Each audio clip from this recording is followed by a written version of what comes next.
ನನಗೆ ಪಕ್ಷಾತೀತವಾಗಿ ಜಾತ್ಯತೀತವಾಗಿ ಒಂದು ವಿನಂತಿ ಮಾಡ್ತೀನಿ. ಏನಾದರೂ ಹೇಳೋದಿದ್ರೆ ನಾನು ಎದುರುಗಡೆ ಬಂದು ಹೇಳ್ರಿ. ಸೋಮಣ್ಣವರು ಮನೆ ಸುಮ್ಮನೆ ಮಾಡಿದ್ರು ಬಿಟ್ಟೊಟ್ಟಾಯ್ತವ್ರೆ ಅಂದ್ರು. ಆ ಮನೆಯನ್ನೇ ಹೊಡೆದಾಕಿ ಕಟ್ಟಾಕಿ ತೀರ್ಮಾನ ಮಾಡಿದ್ದೀವಿ. ನಾವು ಇನ್ನೊಂದು 3-4 ತಿಂಗಳಲ್ಲಿ ಅದನ್ನೇ ಮನೆ ಹೈ ಕ್ಲಾಸ ಮಾಡಿ ಬರ್ತಕ್ಕಂಥ ಜನರಿಗೂ ಕೂಡ ಕುಳಿತುಕೊಡೋದಕ್ಕೆ ಜಾಗ ಇಲ್ಲ ಅಲ್ಲಿ. ನಮ್ಮ ಆದೇವಣ್ಣ ಒಂದು ಸಣ್ಣದಾಗ ಕಟ್ಟಿದ್ನು ಪುಣ್ಯಾತ್ಮ ಅವತ್ತು ಕೊಟ್ಟ ನಮಗೆ.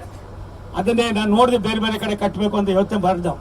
ಆದರೆ ನಮ್ಮ ಶ್ರೀಮತಿಯವರು ಒಂದು ಮಾತು ಹೇಳಿದ್ರು, ಆ ಮನೆಗೆ ಹೋಗಿದ್ದೀರಿ ಗೆದ್ದಿದ್ದೀರಿ, ಅದೇ ಮನೆ ಹೊಡೆದು ಕಟ್ಟಿ ಅಂದರು. ಬೆಳಿಗ್ಗೆನೆ ತೀರ್ಮಾನ ಮಾಡಿದ್ದೀವಿ, ಅದೇ ಮನೆಯನ್ನು ಹೊಡೆದು ಕಟ್ತೀವಿ.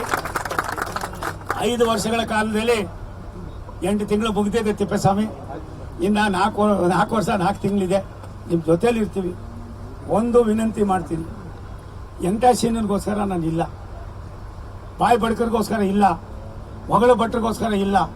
ಈ ಭಾಗದ ಜನ ತುಂಬ ಗೌರವವಾಗಿ 1,75,800 ವೋಟ್ಗಳನ್ನು ಕೊಟ್ಟಿದ್ದಾರೆ. ಅವ್ರ ಋಣ ಇದೆ. ಆ ಋಣವನ್ನು ತೀರಿಸೋದಕ್ಕೆ ನನಗೆ ಅವಶ್ಯಕತೆ ಇದೆ. ಅದನ್ನು ಮಾಡ್ತೀವಿ ಅನ್ನೋ ಮಾತನ್ನು ಹೇಳಿ ನನಗೆ ಪಕ್ಷಾತೀತವಾಗಿ ಜಾತ್ಯತೀತವಾಗಿ ಒಂದು ವಿನಂತಿ ಮಾಡ್ತೀನಿ. ಏನಾದರೂ ಹೇಳೋದಿದ್ರೆ ನಾನು ಎದುರುಗಡೆ ಬಂದು ಹೇಳ್ರಿ. ಸೋಮಣ್ಣವರು ಮನೆ ಸುಮ್ಮನೆ ಮಾಡಿದ್ರು ಬಿಟ್ಟೊಟ್ಟಾಯ್ತವ್ರೆ ಅಂದ್ರು. ಆ ಮನೆಯನ್ನೇ ಹೊಡೆದಾಕಿ ಕಟ್ಟಾಕಿ ತೀರ್ಮಾನ ಮಾಡಿದ್ದೀವಿ. ನಾವು ಇನ್ನೊಂದು 3-4 ತಿಂಗಳಲ್ಲಿ ಅದನ್ನೇ ಮನೆ ಹೈ ಕ್ಲಾಸ ಮಾಡಿ ಬರ್ತಕ್ಕಂಥ ಜನರಿಗೂ ಕೂಡ ಕುಳಿತುಕೊಡೋದಕ್ಕೆ ಜಾಗ ಇಲ್ಲ ಅಲ್ಲಿ. ನಮ್ಮ ಆದೇವಣ್ಣ ಒಂದು ಸಣ್ಣದಾಗ ಕಟ್ಟಿದ್ನು ಪುಣ್ಯಾತ್ಮ ಅವತ್ತು ಕೊಟ್ಟ ನಮಗೆ. ಅದನ್ನೇ ನಾನು ನೋಡಿದೆ ಬೇರೆ ಬೇರೆ ಕಡೆ ಕಟ್ಟಬೇಕು ಅಂತ ಯೋಚನೆ ಬರ್ದವು. ಆದರೆ ನಮ್ಮ ಶ್ರೀಮತಿಯವರು ಒಂದು ಮಾತು ಹೇಳಿದ್ರು, ಆ ಮನೆಗೆ ಹೋಗಿದ್ದೀರಿ ಗೆದ್ದಿದ್ದೀರಿ, ಅದೇ ಮನೆ ಹೊಡೆದು ಕಟ್ಟಿ ಅಂದರು.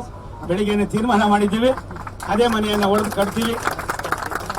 5 ವರ್ಷಗಳ ಕಾಲದಲ್ಲಿ 8 ತಿಂಗಳು ಮುಗಿದಿದೆ ತಿಪ್ಪೇಸ್ವಾಮಿ. ಇನ್ನು 4 ವರ್ಷ 4 ತಿಂಗಳಿದೆ. ನಿಮ್ಮ ಜೊತೇಲಿ ಇರ್ತೀವಿ. ಒಂದು ವಿನಂತಿ ಮಾಡ್ತೀನಿ, ಎಂಟಾಶೀನಗೋಸ್ಕರ ನಾನು ಇಲ್ಲ, ಬಾಯಿ ಬಡ್ಕರಿಗೋಸ್ಕರ ಇಲ್ಲ, ಹೊಗಳು ಭಟ್ರಿಗೋಸ್ಕರ ಇಲ್ಲ. ಈ ಭಾಗದ ಜನ ತುಂಬ ಗೌರವವಾಗಿ 1,75,800 ವೋಟ್ಗಳನ್ನು ಕೊಟ್ಟಿದ್ದಾರೆ. ಅವ್ರ ಋಣ ಇದೆ. ಆ ಋಣವನ್ನು ತೀರಿಸೋದಕ್ಕೆ ನನಗೆ ಅವಶ್ಯಕತೆ ಇದೆ. ಅದನ್ನು ಮಾಡ್ತೀವಿ ಅನ್ನೋ ಮಾತನ್ನು ಹೇಳಿ